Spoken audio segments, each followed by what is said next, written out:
Bonjour les parents et les futurs parents, bienvenue dans cette nouvelle vidéo. Et aujourd'hui, je suis ravie de vous accompagner pour tenter de démystifier cette préoccupation qu'ont de nombreux parents qui est de savoir pourquoi mon enfant ne parle pas. Alors avant de se demander s'il y a un problème, si son enfant a un retard de langage, il est évidemment primordial de comprendre quel est le développement du langage du bébé. Et ça va être le premier point que nous allons aborder. Je vais vous détailler âge par âge, donc de 0 à 3 ans, où doit en être à peu près votre bébé, qu'est-ce qu'il arrive à faire, qu'est-ce qu'il est en train d'acquérir comme nouvelle capacité du langage afin que vous compreniez mieux son développement.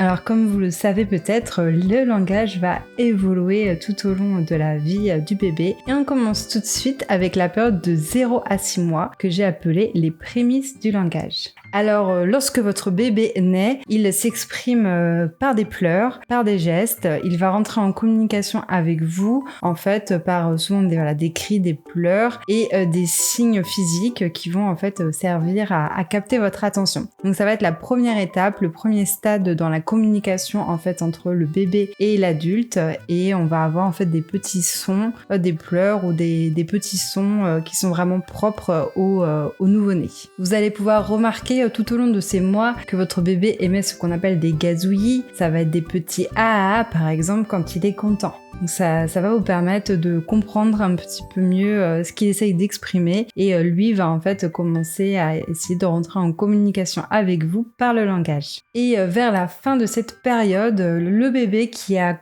commencé un petit peu à vous observer quand même depuis 6 mois, va pouvoir commencer à émettre des petites syllabes comme pas ou ma. Et on va dire que ces premiers petits sons vont servir vraiment de socle, de ciment à son vocabulaire en fait qui va arriver par la suite. Et maintenant, on passe à la prochaine étape du développement du langage du bébé, donc la période de 6 mois à 1 an, qui va être en fait les débuts du babillage. Alors, qu'est-ce que c'est le babillage ? C'est le fait de répéter une syllabe plusieurs fois, de vraiment s'entraîner à prononcer des syllabes comme, donc, je vous ai dit ma, pa, ka, fi, enfin voilà, tous ces petites syllabes qui sont assez simples à prononcer par le bébé. Et vous allez aussi pouvoir commencer à repérer pendant cette période que votre bébé comprend certains mots simples ainsi que son prénom, donc il va pouvoir se retourner en fait quand vous l'appelez, comprendre en fait que c'est son prénom et pouvoir aussi connaître des petits mots comme biberon, gâteau, peut-être que vous voyez que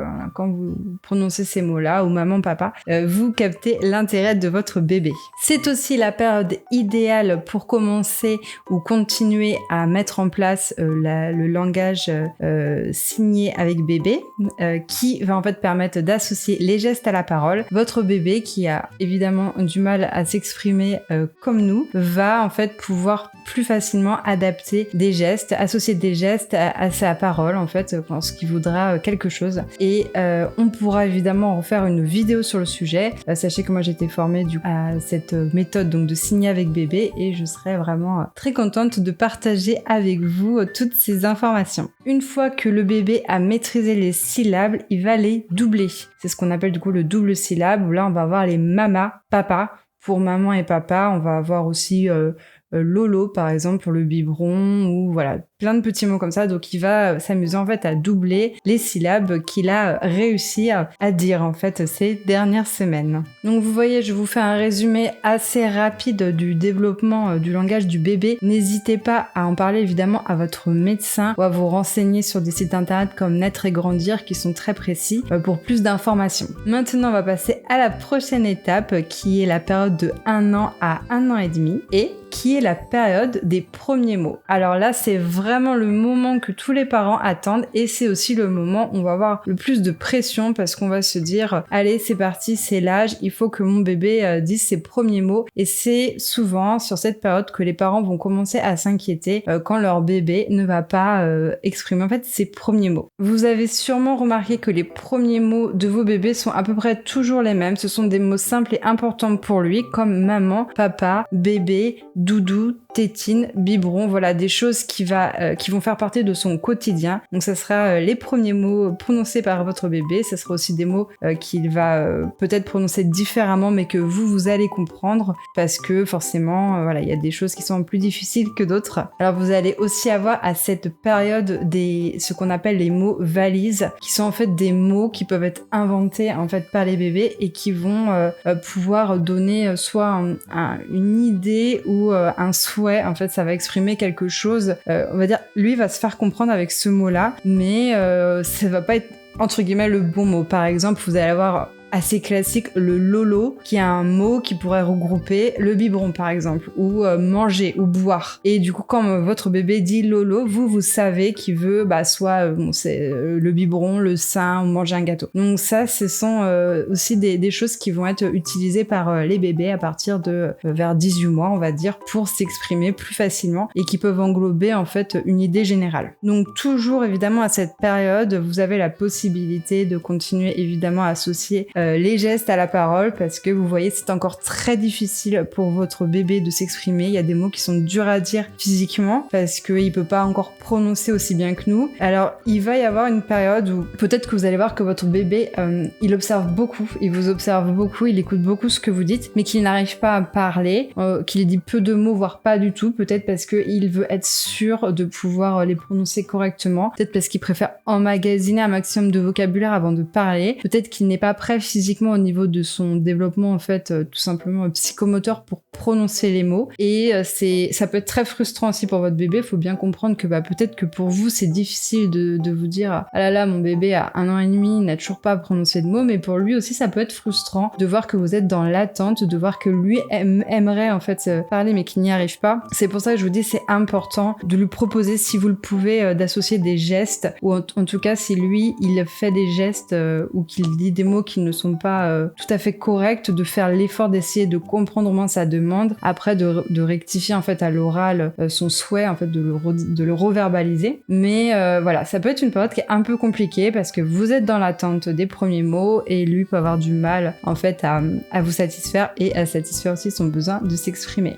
Alors soyez patient, ça peut durer et voilà, à cet âge-là, c'est vraiment le tout début, vous avez encore le temps avant de vous faire du souci. Et justement, on va passer à la prochaine tranche d'âge qui est du coup de 1 an et demi à 2 ans. Et j'ai appelé cette partie l'enrichissement du vocabulaire. Alors, maintenant que votre bébé a réussi à dire des mots simples, il va évidemment ajouter de nouveaux mots. Vous allez voir que du coup sur cette période-là, quand il a commencé du coup à dire papa, maman, enfin les mots simples, il va vouloir ajouter des mots chaque jour. Donc ça va vraiment être une période qui est très fertile. À un moment où votre bébé est très attentif parce que lui aussi il a envie de progresser. Donc c'est un bon moment pour lui apprendre des mots et le laisser en fait expérimenter son vocabulaire. Donc il va pouvoir ajouter des mots du quotidien comme tout ce qui a un rapport à l'hygiène, à la nourriture, au sommeil, donc à ses besoins à lui, à son quotidien. Il va aussi nommer des animaux, des sons d'animaux, c'est ce qui est souvent ce qui est fait dans les premiers temps, donc les enfants aiment bien nommer des objets, des animaux, et ça peut être vraiment un jeu à faire avec lui et vraiment une période assez enrichissante au niveau du vocabulaire. Du coup, entre 1 an et demi et 2 ans, vous pouvez aussi avoir des toutes petites phrases, le début des phrases. Ça va être par exemple je veux doudou, souvent ça va être pour exprimer des besoins, mais des petites phrases assez courtes ou alors juste associer 2-3 mots ensemble, et voilà, on va voir le tout début de la formation des phrases. Et maintenant la dernière tranche d'âge dont je vais vous parler aujourd'hui, c'est celle des 2 ans à 3 ans, et là c'est l'explosion du vocabulaire. C'est le moment où vraiment votre enfant qui a eu cette gymnastique en fait d'apprendre des nouveaux mots et de les dire va vraiment pouvoir vous sortir,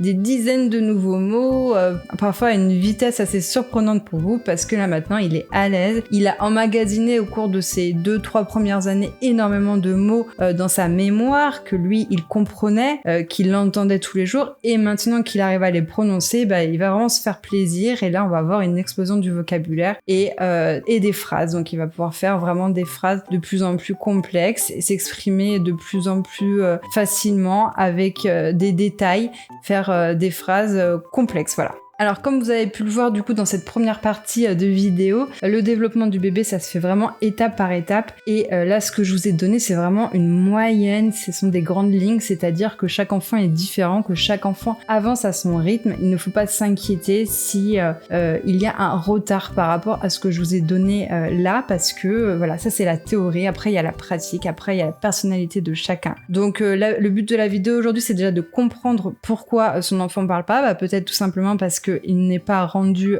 à ce stade-là dans son développement, parce que là je vous ai donné des âges indicatifs, mais il faut savoir que ça se fait quand même dans l'ordre. Donc si par exemple votre bébé il en est encore à la syllabe simple, il ne va pas pouvoir passer de la syllabe simple à directement une phrase, il va falloir qu'il passe par la double syllabe, par les premiers mots, par les petites phrases. Vous voyez, en fait il y aura forcément des étapes à respecter, donc peut-être que ça se fera pas sur les âges en tout cas que je vous ai donné, mais en tout cas ça se fera quand même étape par étape. Alors maintenant on va parler un petit peu plus du retard de langage parce que c'est quand même ça qui vous préoccupe et c'est certainement pour ça que vous avez cliqué sur cette vidéo. Vous vous demandez certainement si votre enfant a un retard de langage. Alors je vais vous parler des signes principaux, donc quand est-ce qu'on s'inquiète, pourquoi on s'inquiète d'un retard éventuel de langage. Alors dans un premier temps on ne va absolument pas s'inquiéter de retard de langage avant 18 mois, même avant 2 ans, c'est vraiment pas la peine. Et les signes qui pourraient vous faire penser qu'il y a peut-être un problème et qui pourraient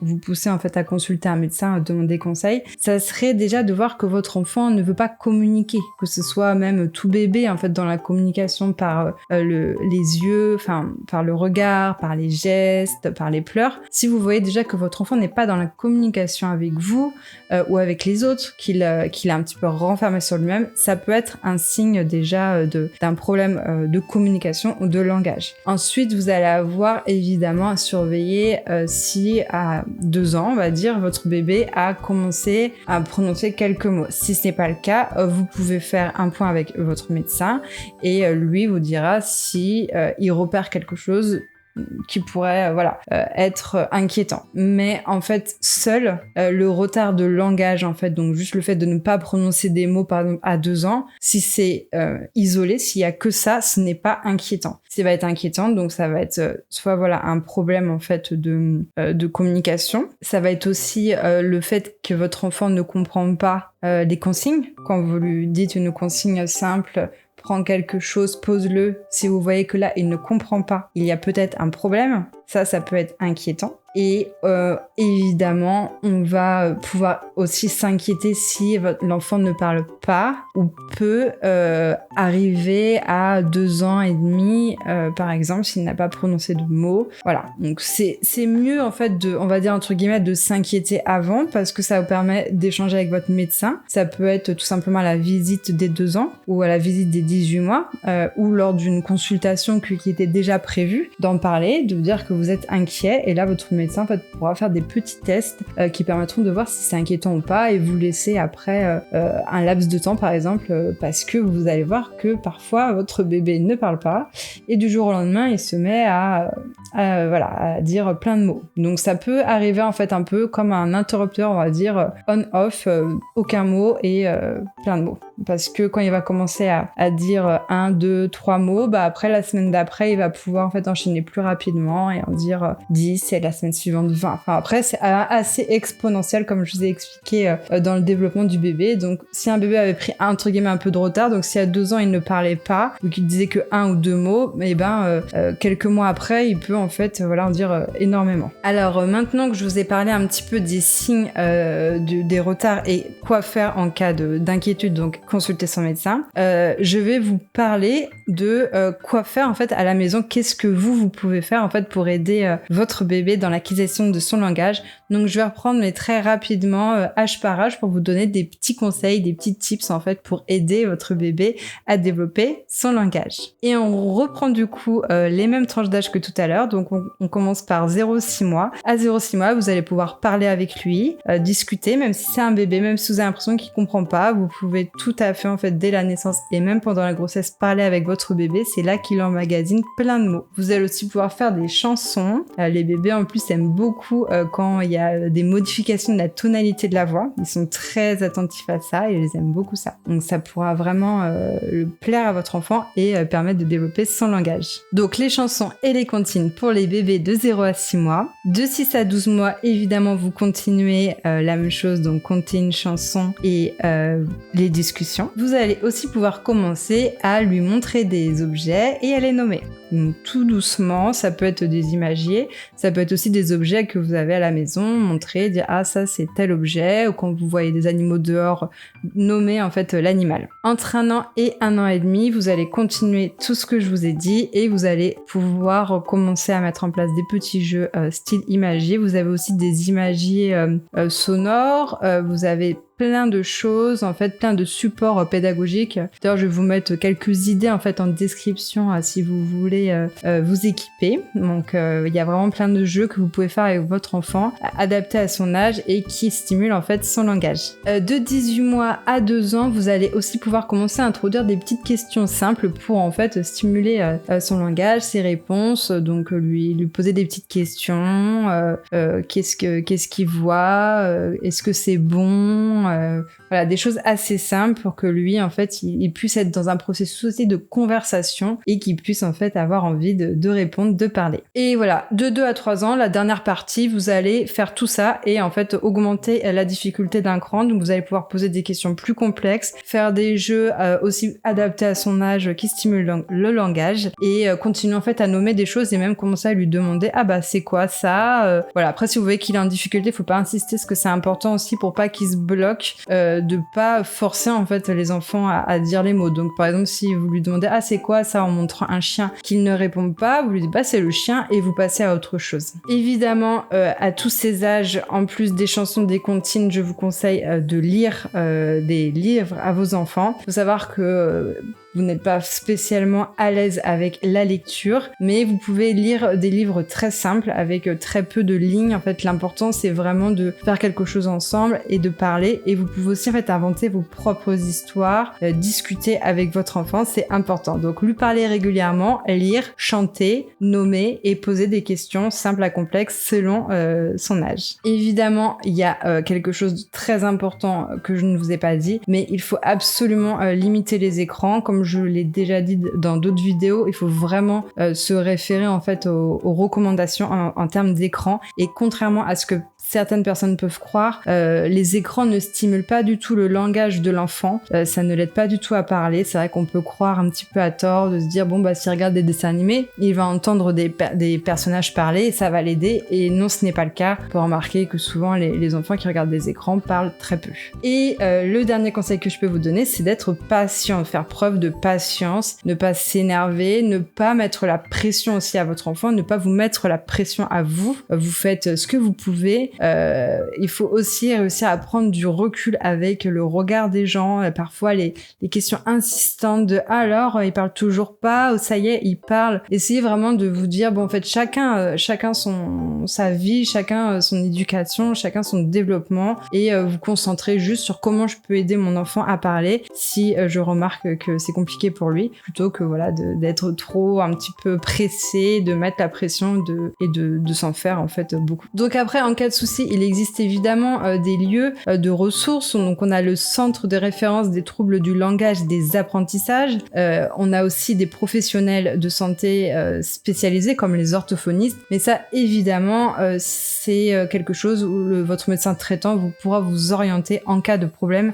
Mais sachez qu'évidemment, il existe des professionnels pour accompagner les enfants qui ont réellement des troubles du langage. Et on le sait, en fait, les troubles du langage peuvent persister à l'âge adulte. Donc c'est quand même très important de les prendre en charge s'ils existent dès la petite enfance, pour donner un maximum de chance à votre enfant de pouvoir en fait pallier à ce trouble du langage à l'âge adulte. Donc voilà, on arrive à la fin de cette vidéo. J'espère qu'elle vous aura plu, qu'elle est assez complète. N'hésitez pas à aller voir en description les différentes ressources que je vous ai laissées donc en termes de site internet et aussi d'outils pédagogiques. Dites-moi en commentaire si vous avez des astuces pour aider les enfants justement comment vous avez, vous, aidé vos enfants à développer leur langage. N'hésitez pas du coup à liker la vidéo si elle vous a plu, à la partager, abonnez-vous pour ne rien louper et moi je vous dis à bientôt pour une nouvelle vidéo.